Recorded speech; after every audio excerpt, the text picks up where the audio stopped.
Hello everyone, स्वागत है आपका आपके अपने चैनल पढ़ के तो देख में। तो बच्चे, अभी तक जो भी क्लासेस हुई हैं, क्या सभी क्लासेस आपको अच्छे से समझ में आ रहा है या है उनमें कोई दिक्कत? एक बार जल्दी से कमेंट करके बता दो, क्योंकि भाई जो पिछली लेक्चर्स हैं वो सभी आगे के लेक्चर समझने के लिए बहुत ज़्यादा इंपॉर्टेंट होते हैं। ठीक है, तो भाई पिछला लेक्चर में हमने देखा था कि हम रैखिक समीकरणों को, दो चर वाले रैखिक समीकरणों को आलेख में किस प्रकार से बदल सकते हैं। ठीक है, उनका आलेख किस प्रकार से बना सकते हैं, ये हमने देखा था। आज हम देखने वाले हैं हमारे जो चैप्टर है तीसरे नंबर का, उसका मेन टॉपिक दो चर वाला रैखिक समीकरण युग्म क्या होता है। ठीक है, मैंने आपको दो चर वाला रैखिक समीकरण अच्छे से समझाया था। ठीक है, आज हम बात करेंगे दो चर वाले रैखिक समीकरण युग्म के। तो भाई अगर इस वर्ड का मतलब आप समझ रहे हो, तो इस वर्ड का सीधा सीधा साधारण सा मतलब होता है युग्म, मतलब जोड़ा। ठीक है, जोड़ा, या फिर इसी को हम क्या कहते हैं, पेयर। ठीक है, जोड़ा कह लो, पेयर कह लो, एक ही बात है। मतलब क्या समझ में आया कि भाई दो चर वाला रैखिक समीकरण हमने देखा था, उसका मानक रूप हमने देखा था।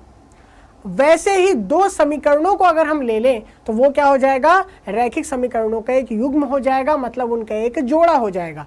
जैसे फॉर एग्जांपल अगर मैं लिखूं a1x धन b1y धन c1 बराबर 0 और a2x धन b2y धन c2 बराबर 0, तो बेटा ये क्या हो गए, दो रैखिक समीकरण आपको दिखाई दे रहे हैं।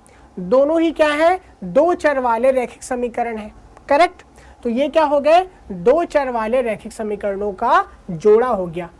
करेक्ट, या हम कह सकते हैं इसी को दो चर वाले रैखिक समीकरणों का क्या हो गया, यह युग्म बन गया। ठीक है, तो सर इसका मीनिंग क्या है, क्यों हम पढ़ रहे हैं इसे? पहले तो हमने एक ले लिया, अब दो हम एक साथ ले रहे हैं। मीनिंग क्या है इसका, क्यों कर रहे हैं ऐसा, ये समझते हैं। अगर किसी बच्चे ने पिछली क्लास देखी है, और मैं तो कहूँगा जिन बच्चों ने नहीं देखी है बिल्कुल जाके देख लो। मैंने सिंपली बताया था आपको कि भाई हमारे पास अक्ष होते हैं एक्स और वाई अक्ष। करेक्ट, दो तीन चीज़ें मैंने आपको बता के रखी है पहले से कि भाई हमारा जो एक्स अक्ष है, इसके प्रत्येक बिंदु पे वाई का मान होता है 0, और हमारा जो वाई अक्ष है, इसके प्रत्येक बिंदु पर x का मान होता है 0। ठीक है, तो अक्सर हम क्या करते हैं, हमारे पास अगर दो चर वाला रैखिक समीकरण आ गया तो उसमें हम क्या करेंगे, x बराबर 0 मानकर y का मान निकाल लेंगे। तो जब हम x बराबर 0 मानेंगे तो वह y अक्ष के किसी बिंदु पर आ जाएगा, और जब हम y बराबर 0 मानेंगे तो वह x अक्ष के किसी बिंदु पर आ जाएगा। तो दो बिंदुएं मिलती हैं हमें, एक बिंदु कहीं पे मिल जाता है हमको x अक्ष में, y अक्ष में, और एक बिंदु हमें कहीं मिल जाता है x अक्ष में। ठीक है, और इन बिंदुओं को हम आपस में जोड़ के क्या करते हैं, एक आलेख खींच लेते हैं। इस प्रकार से कोई आलेख हमने खींचा, चलो बिंदु को मैं थोड़ा सही जगह लगा देता हूँ। ठीक है, इस प्रकार से हमने क्या खींच लिया, आलेख खींच लिया, और यही हमारा क्या हो जाता था, यही हमारा हो जाता था दो चर वाला रैखिक समीकरण का आलेख। ठीक है, तो ये कब बोलते थे भाई, जब हम कोई एक दो चर वाला रैखिक समीकरण को देखते थे।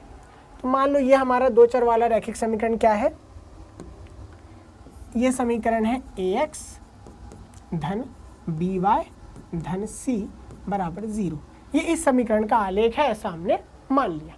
करेक्ट, तो इस प्रकार से हम क्या करते थे, आलेख खींचते थे। भाई ऐसा स्थिति भी तो हो सकता है ना कि इस आलेख के साथ या इस समीकरण के साथ हमें इसी तल पर एक और आलेख दिख जाए, मतलब एक और समीकरण मिल जाए। क्या ऐसा हो सकता है? सिंपल शब्दों में अगर मैं कहूं कि हमारे पास एक रेखा की जगह पे दो रेखाएं हैं, तो दो रेखाओं के लिए कौन कौन सी स्थितियां बन सकती है, यही पढ़ते हैं बेटा हम रैखिक समीकरण युग्म में। ठीक है, अगर मेरे पास कोई दो रेखाएं हो, दो रेखाओं के लिए, दो रेखाओं के लिए स्थितियां। करेक्ट, क्या देखेंगे, दो रेखाओं के लिए स्थितियां हम यहाँ पे देखने वाले हैं कि दो रेखा के लिए कौन कौन सी स्थिति बेटा बन सकती है। एक तो आप सभी जानते हो, दो रेखा किसी एक तल पे स्थित हो हो सकता है वो एक दूसरे को काट दे, मतलब प्रतिच्छेद कर दे। करेक्ट। क्या स्थिति हो सकता है, एक स्थिति ये हो सकता है कि दोनों रेखाएं एक दूसरे को कहीं क्या कर दे भाई, प्रतिच्छेद कर दे। ठीक है, ये देखो एक बिंदु पर क्या कर दिया है, दो रेखाओं ने एक दूसरे को काट दिया। ठीक है, एक स्थिति ये भी बन सकता है कि दो रेखाएं एक दूसरे को कहीं पर भी ना काटे। ऐसा भी तो हो सकता है, दो रेखाएं एक दूसरे को कहीं पर भी ना काटे, मतलब दो रेखाएं आपस में बिल्कुल समांतर होके चल रही हैं, कहीं पर नहीं काट रही है, ये हो सकता है। एक और स्थिति क्या हो सकता है कि भाई मेरे पास एक रेखा है, इसी के ऊपर से अगर मैं एक और रेखा होकर गुजारूं, ठीक है, इसी के ऊपर से अगर मैं एक और रेखा होके यहां से क्या कर दूं, गुजार दूं। चलिए इसको ठीक से दिखाते हैं फिर से। ये आपका एक रेखा हो गया और ये आपका दूसरा रेखा क्या है, इसी के बिल्कुल ऊपर है। ठीक है, इस प्रकार से गुजर रहा है, एक के ऊपर एक क्या है बेटा, बिल्कुल रखा हुआ है। ये तीसरा स्थिति हमारे पास हो जाएगा। यहां पे हमको क्या ध्यान देना है, सबसे इंपॉर्टेंट यहां पे क्या है, सबसे इंपॉर्टेंट पॉइंट होता है, यहां पे हमको ध्यान देना होता है उभयनिष्ठ बिंदु। उभयनिष्ठ बिंदु ये बहुत ज़्यादा इंपॉर्टेंट है, सभी बच्चों को इस पे ध्यान देना है कि भाई अगर मेरे पास दो रेखाएं हैं, एक तल पे मेरे को दो आलेख दिखाई दे रहे हैं, तो वहां पे मुझे कितने उभयनिष्ठ बिंदु दिखाई दे रहे हैं, ये बहुत इंपॉर्टेंट पॉइंट है। कैसे, समझो इसे। यहाँ पे देखो, आपको केवल एक बिंदु दिखाई दे रहा है। कितना बिंदु दिखाई दे रहा है उभयनिष्ठ, एक बिंदु। ठीक है, कितना बिंदु यहाँ पे दिखाई दे रहा है, एक बिंदु।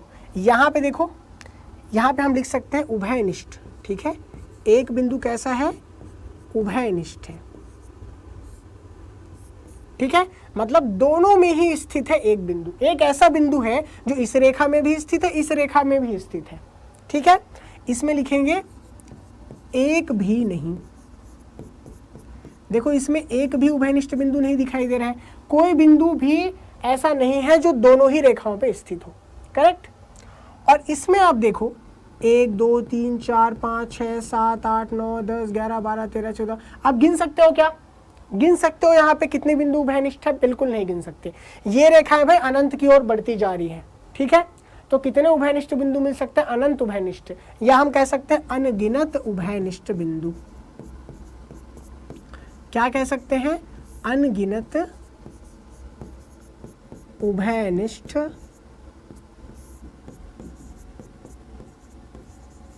बिंदु।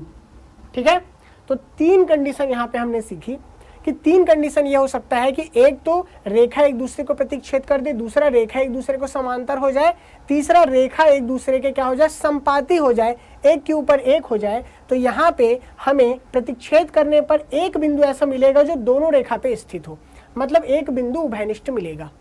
एक बिंदु भी उभयनिष्ठ मिलेगा, किसमें, समांतर हो जाए रेखा। और भाई लगभग सभी या फिर कह सकते हैं अनगिनत उभयनिष्ठ बिंदु मिलेगा जब रेखा एक दूसरे के संपाती हो जाए। तो सबसे पहले हम क्या लिख लेते हैं, सबसे पहले हम लिख लेते हैं स्थितियों को कुछ इस प्रकार से लिख लेते हैं। पहले तो हम लिखेंगे ये हमारा क्या है, प्रतिच्छेदी रेखा है, प्रतिच्छेदी। ठीक है, प्रतिच्छेदी रेखाएं। ठीक है, दूसरा क्या स्थिति है, समांतर रेखाएं।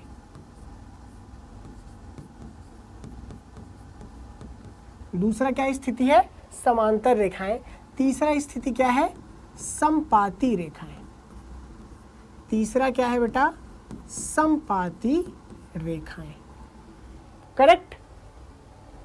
पहला है प्रतिच्छेदी रेखाएं, दूसरा स्थिति बन रही है कि रेखाएं आपस में समांतर हो, तीसरा स्थिति बन रही है कि रेखाएं आपस में संपाती हो। अब मैंने आपको एक बात बोला था कि हमेशा ध्यान रखना उभयनिष्ठ बिंदु के बारे में, ये बड़ी काम की चीज है बेटा। जितना बिंदु उभयनिष्ठ होगा उतने ही आपको हल मिलने वाले हैं। कैसे भाई, कैसे कह रहे हो सर आप, ऐसा कैसे कह सकते हो कि जितने उभयनिष्ठ बिंदु मिलेगा उतने ही हल मिलेंगे? ऐसा कैसे कह रहे हो? ऐसा मैं इसलिए कह रहा हूं क्योंकि पहला जो स्थिति है उस स्थिति में हम देख सकते हैं रेखाएं एक दूसरे को प्रतिच्छेद कर रही है। यहाँ पे एक बिंदु जो है रेखा इस पर भी है, पहला वाला रेखा पर भी है और दूसरे वाले रेखा पर भी स्थित है। इसका मतलब क्या है कि यह बिंदु इस रेखा को भी क्या करेगा, संतुष्ट करेगा, दूसरे वाले रेखा को भी क्या करेगा, संतुष्ट करेगा। तो एक उभयनिष्ठ बिंदु का मतलब क्या हो गया, वह बिंदु दोनों ही रेखाओं को संतुष्ट कर रहा है, मतलब एक हल हमें यहाँ पे मिल रहा है। क्या कहेंगे हम, क्या कहेंगे हम यहाँ पर, यहाँ पे हम कहेंगे एक हल। ओके, एक हल यहाँ पे मिल रहा है, एक उभयनिष्ठ बिंदु के लिए एक हल मिल रहा है। ठीक है, एक भी नहीं बिंदु है, एक भी बिंदु उभयनिष्ठ नहीं है तो क्या मिल जाएगा, कोई हल नहीं। भाई यहाँ पे हमारे पास एक भी ऐसा बिंदु नहीं है जो दोनों ही रेखाओं में हो, तो हमें यहाँ पे मिलेगा कोई हल नहीं। ठीक है, अब यहाँ पे अनगिनत बिंदु उभयनिष्ठ है तो हम क्या कहेंगे, अनगिनत हल या फिर अनेक हल या फिर अनंत हल। तो यहाँ पे अनेक हल लिखना ज़्यादा बेहतर रहेगा। ठीक है, यहाँ पे क्या लिख देते हैं, अनेक हल लिख देते हैं, अनेक हल। ठीक है, क्लियर सभी को इतना, सभी को इतना क्लियर है? तो बेटा एक बोर्ड में आपको इतनी सारी चीजें मिल गई कि भाई हमारे पास अगर दो ऐसी रेखाएं हैं जो कि दो चरों वाली रेखाएं हैं, दो चर वाले रैखिक समीकरण से बन रहे हैं, ठीक है, ऐसी दो रेखाएं हैं तो वो आपस में रैखिक समीकरण युग्म कहलाते हैं, मतलब रेखाओं के जोड़े। उनसे जो आलेख बनेगा वहाँ पे तीन स्थितियां बनती हैं, एक तो वो एक दूसरे को प्रतिच्छेद करे, दूसरा वो एक दूसरे के समांतर हो, तीसरा वो एक दूसरे के संपाती हो। तीनों के लिए बेटा यहाँ पे आपको तीन प्रकार के हल मिलेंगे। एक हल आपको देखने मिल जाएगा प्रतिच्छेदी में, कोई हल नहीं देखने मिलेगा आपको किसमें, आपके समांतर रेखा में, और आपको अनेक हल देखने मिल जाएंगे किसमें, आपकी संपाती रेखा में। ये सिंपल सा लॉजिक है। ये एक जो आपके पास बोर्ड में इतनी सारी चीजें लिखी हुई है, इसमें आपका ये चैप्टर का एक पूरा पोर्शन, एक टॉपिक जो है खत्म हो जाता है। ठीक है, इसको बाद में और अच्छे से हम समझने वाले हैं आगे। ठीक है, इतना सभी को क्लियर है? अगर यहाँ तक किसी को डाउट है तो बिल्कुल पूछ सकते हैं। ठीक है, चलो भाई बढ़ते हैं, इसके सिंपल सिंपल बढ़िया से एग्जाम्पल देखेंगे, बहुत अच्छे से चीजें समझ में आएंगी। चलो अब मैं बात कर लूँ यहाँ पे, जैसे कि मैंने कहा कि ये रेखाएं हमारे पास ये आलेख है, इसकी तीन स्थितियां हैं। तो मेरे पास अगर a1x धन b1y धन c1 बराबर 0 ये एक रेखा है, a2x धन b2y धन c2 बराबर 0 ये दूसरा रेखा है। ठीक है, दो स्थितियां यहाँ पे आपको देखने को मिल रही है। ठीक है, ये दो प्रकार के आपको रैखिक समीकरण देखने को मिल रहे हैं। ठीक है, अब इनमें अगर मैं कहूँ कि आपको आलेख नहीं पता, अगर मैं कह दूं आपसे कि आपको आलेख नहीं पता, आपको सीधे समीकरणों को देख के बताना है कि भाई ये आपस में प्रतिच्छेदी हैं, या ये आपस में समांतर हैं, या ये आपस में संपाती हैं, इनमें कितने हल मिलने वाले हैं, ये आपको केवल समीकरण देख के बताना है, तब आप क्या करोगे। ठीक है, तो हम क्या लिखेंगे यहाँ पे, केवल समीकरण युग्म की सहायता से हल का पता करना। ठीक है, या हल ज्ञात करना। करेक्ट, केवल समीकरण की सहायता से। बेटा आलेख पता नहीं है तो कैसे करोगे, तो यहाँ पे कुछ नियम है, कुछ शर्तें हैं, उसको फॉलो करना होता है। ठीक है, तो यहाँ पे देखो जो x के गुणांक आपको दिखाई दे रहे हैं a1 a2, इनका अनुपात हम ले लेंगे। जो y के गुणांक दिखाई दे रहे हैं b1 b2, इसका हम अनुपात ले लेंगे। जो अचर पद दिखाई दे रहे हैं c1 c2, c1/c2, इसका हम अनुपात ले लेंगे। तीनों अनुपातों को हम लेते हैं और क्या करते हैं, आपस में तुलना करते हैं। तो अगर मैं आपको डायरेक्ट बता दूंगा कि भाई ये नियम होता है तो आप लोग याद कर लोगे, ठीक है, सिंपली याद कर सकते हो। लेकिन मैं आपको इसको एग्जाम्पल से बताता हूँ। एग्जाम्पल से जब समझोगे तो चीज़ें ज़्यादा अच्छे से याद रहेगी और वो क्लियर समझ में भी आएगी, ठीक है। तो चलो इसके कुछ एग्जाम्पल देख लेते हैं और उसके साथ साथ इसके नियम भी देखते जाएंगे, ठीक है। चलो तो भाई यहाँ पे मैं कहूँ पहला एग्जाम्पल मेरा, मैंने दो समीकरण लिए हैं, x ऋण 2y बराबर 0, 3x धन 4y ऋण 20 बराबर 0, ठीक है। x ऋण 2y बराबर 0 का मैंने आलेख खींचा, रेड कलर से दिखाई दे रहा है। ब्लू कलर से आपका ये जो सेकंड समीकरण है इसका आलेख दिखाई दे रहा है। यहाँ पे सिंपल कोई भी बच्चा देख के बता सकता है कि भाई दोनों जो रेखाएं हैं एक दूसरे को क्या कर रहे हैं, प्रतिच्छेद कर रहे हैं। क्या कर रहा है, एक दूसरे को प्रतिच्छेद कर रहा है, ठीक है। चलिए तो बेटा यहाँ पे अगर आप ध्यान से देखोगे ये एक दूसरे को प्रतिच्छेद कर रहे हैं, मतलब आपको एक हल तो अवश्य ही देखने को मिलने वाला है। तो यहाँ से कहोगे कि एक उभयनिष्ठ बिंदु है, इसका मतलब एक अद्वितीय हल आपको देखने को मिलेगा, कि एक और केवल एक हल देखने को मिलेगा, एक अद्वितीय हल आपको देखने को मिलेगा, ठीक है। यहाँ पे मैं अगर निकालूं a1, b1 और c1 के मान, तो देखो यहाँ पे x का गुणांक 1 है तो a1 का मान क्या हो गया 1, y का गुणांक ऋण 2 है तो b1 का मान क्या हो गया ऋण 2, ठीक है। अचर पद दिखाई दे रहा है, कोई नहीं दिखाई दे रहा है, तो यहाँ पे क्या कहोगे, c1 का मान है 0, करेक्ट। इसी प्रकार देख लेते हैं इसके लिए। यहाँ पे देखो a1 का मान क्या है, a1 का मान है यहाँ पर 3, यहाँ देखो b1 का मान क्या है, b1 का मान है 4, और यहाँ देखो c1 का मान क्या है, तो c1 का मान है यहाँ पे ऋण 20। a1 का मान 3, b1 का मान 4, c1 का मान ऋण 20। क्या बताया था मैंने आपको सिंपली कहा था कि आप क्या करो, आप ये करना कि भाई a1 a2, b1 b2 और c1 c2 के अनुपात लेके उनको आपस में तुलना करके देख लेना। यहाँ पे मैंने पहले आलेख इसलिए दिखाया है ताकि आपको ये पता हो कि हमको कम से कम एक हल तो यहाँ पे देखने को मिलेगा। ये आप श्योरिटी से बता सकते हो कि हाँ सर मुझे एक हल देखने को मिलने वाला है। तो उसके लिए मुझे ये क्या स्थिति देगा ये समझते हैं। तो यहाँ से देखो a1 का मान 1 है, a2 का मान 3 है, तो मैं क्या लिख दूंगा 1, ठीक है, मैंने लिख दिया 1 और बटे में 3। b1 का मान देखो ऋण 2 है और ये इसको लिख देंगे, सॉरी इसको हम क्या लिखेंगे, इसको हम लिख देते हैं b2 b1 sorry a2 b2 और c2 लिख देते हैं, ठीक है, ताकि कंफ्यूजन ना हो। ओके चलो अब यहाँ से देख लेते हैं, ये आपका 1/3 हो गया। ये देखो ऋण 2 है और ये क्या है 4 है, तो लिख दोगे ऋण 2 और बटे में 4। फिर यहाँ पे अचर पद 0 है, यहाँ पे अचर पद c2 कितना है ऋण 20 है, तो क्या लिखोगे 0 बटे में ऋण 20, ठीक है।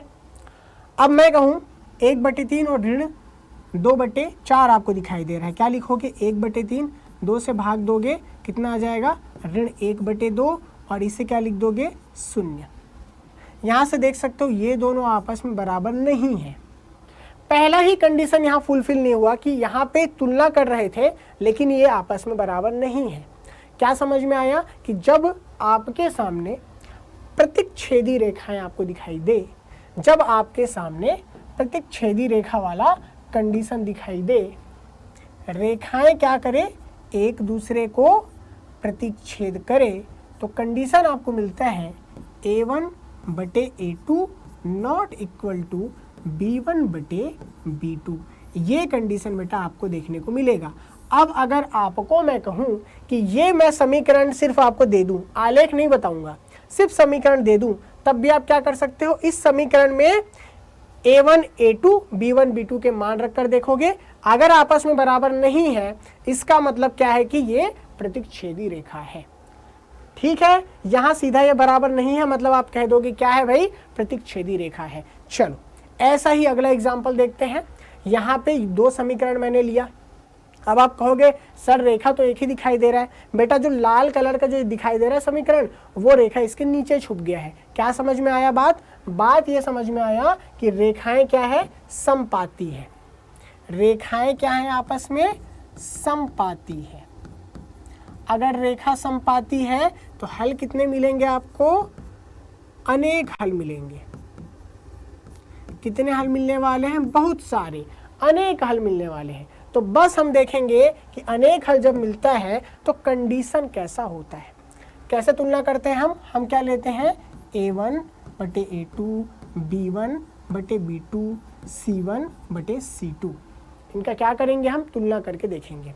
चलो भाई सभी के मानों को रखते जाओ। यहाँ देखो x का गुणांक 2 है, यहाँ x का गुणांक 4 है। क्या हो गया, 2 और बटे में 4। ठीक है। यहाँ y का गुणांक 3 है, y का गुणांक 6 है। क्या हो गया, 3 बटे में 6। अचर पद देखो ऋण 9 है और यहाँ ऋण 18 है। क्या लेंगे, ऋण 9 और बटे में ऋण 18। हल कर दो, 2 से भाग दे दो, 2 दूनी 4, 3 से भाग दे दो, 3 दूनी 6, ऋण चिन्ह कट गया, 9 से भाग दे दो, 9 दूनी 18। क्या आ गया, 1 बटे 2। देखो ये भी बराबर है 1 बटे 2 है, देखो ये भी बराबर है 1 बटे 2 है।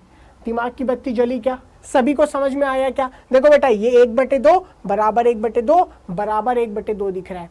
मतलब क्या समझ में आया, मतलब हम कह सकते हैं कि भाई अगर रेखा क्या है, आपस में बिल्कुल एक दूसरे के ऊपर बने हुए हैं, बिल्कुल समपाती हैं, तो हमारा जो A1 बटे A2 है बराबर होगा B1 बटे B2 के, और ये बराबर होगा C1 बटे C2 के।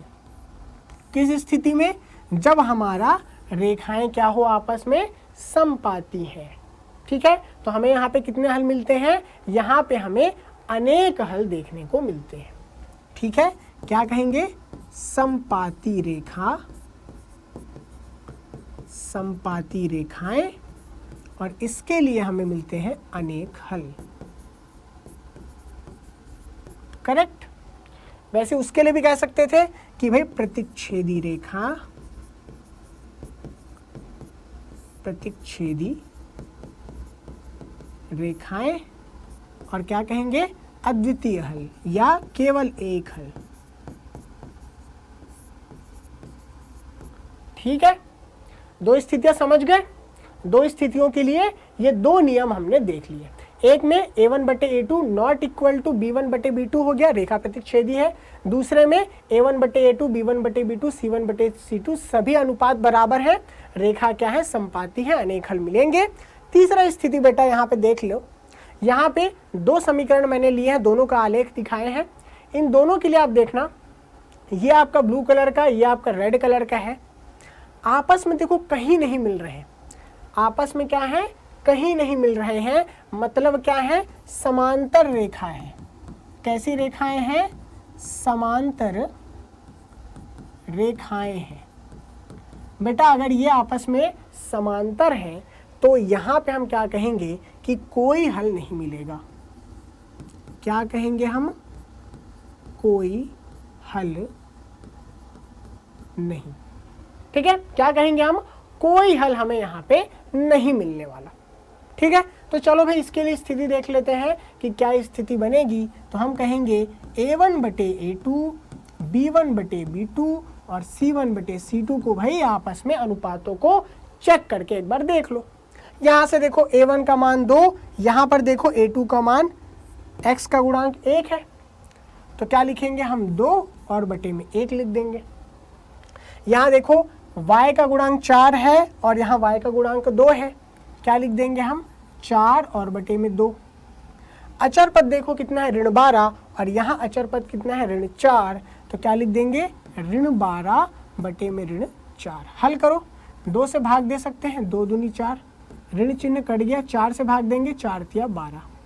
तो क्या आ रहा है, यहाँ पे 2 आ रहा है इस पक्ष में, ये भी 2 आ रहा है, तो बराबर हो गया। 2 बटे 1 लिख लो, 2 बटे 1 लिख लो। ये कितना आ रहा है, 3 आ रहा है, तो बिल्कुल बराबर नहीं है, 3 बटे 1। ठीक है। सबसे पहले वाले स्थिति में हमने क्या देखा था कि भाई शुरू वाला ही बराबर नहीं है तो आगे वाले को कंपेयर ही नहीं किया, लेकिन आगे वाले को भी अगर आप देखना चाहो तो बराबर नहीं होता है। उसको देखने की जरूरत आपको नहीं पड़ेगी क्योंकि शुरू वाला ही बराबर नहीं है। अब इस वाले में देखो पहले क्या हुआ, ये बराबर हो गया, 2/1 बराबर है 2/1 के, उसके बाद 3/1 बराबर नहीं है। तो अंततः हम क्या कहेंगे, हम कहेंगे भाई कि हमारे पास दो रेखाएं इस प्रकार से है या दो समीकरण इस प्रकार से जिनकी रेखाएं इस प्रकार से हैं कि आपस में क्या है, समांतर है। तो इस स्थिति में A1/A2 बराबर होता है B1/B2 के, बट C1/C2 के बराबर नहीं होता।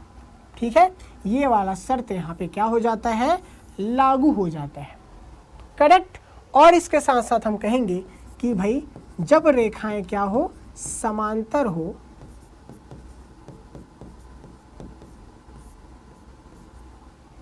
जब रेखाएं समांतर हो तो हम क्या कहेंगे, कोई हल नहीं, कोई हल नहीं। ठीक है, तो यहाँ पे हमने देख लिया जब रेखाएं समांतर हैं, कोई भी उभयनिष्ठ बिंदु नहीं मिल रहा है तो कोई हल नहीं होगा, और ये वाला हमें शर्त का पालन करना होगा। इसके पहले हमने देखा था सभी आपस में बराबर हो, रेखा समांतर हो तो अनेक हल हमको मिलेंगे क्योंकि अनंत उभयनिष्ठ बिंदु यहाँ पे हमें दिखाई देने वाले हैं। और इससे पहले हमने देखा था रेखा एक दूसरे को प्रतिच्छेद करे तो एक बिंदु उभयनिष्ठ होता है, इसलिए आपको अद्वितीय हल या फिर केवल एक हल देखने को मिलता है, और ये शर्त वहाँ पे फॉलो होता है। ठीक है, सभी चीज़ें पढ़ ली बढ़िया तरीके से, सब चीज़ें समझ में आया। ठीक है, अब अगली क्लास में रैखिक समीकरण युग्म को और बढ़िया तरीके से समझेंगे, इसके कुछ बढ़िया बढ़िया क्वेश्चन करेंगे जिससे आपके सारे कॉन्सेप्ट बेटा बहुत बढ़िया तरीके से क्लियर होने वाले हैं। ठीक है, तो बेटा मिलते हैं फिर अगली क्लास में। आज की क्लास कैसी लगी ये बिल्कुल सभी बच्चे कमेंट करके बताना, कोई भी दिक्कत हो क्लास में ये बिल्कुल कमेंट करना, क्लास को सभी के साथ शेयर करना, फ्रेंड्स को बताओ यहाँ पे हो रही है क्लास, और पढ़ के तो देख को करो सब्सक्राइब। मिलते हैं अगली क्लास में, थैंक यू, बाय बाय।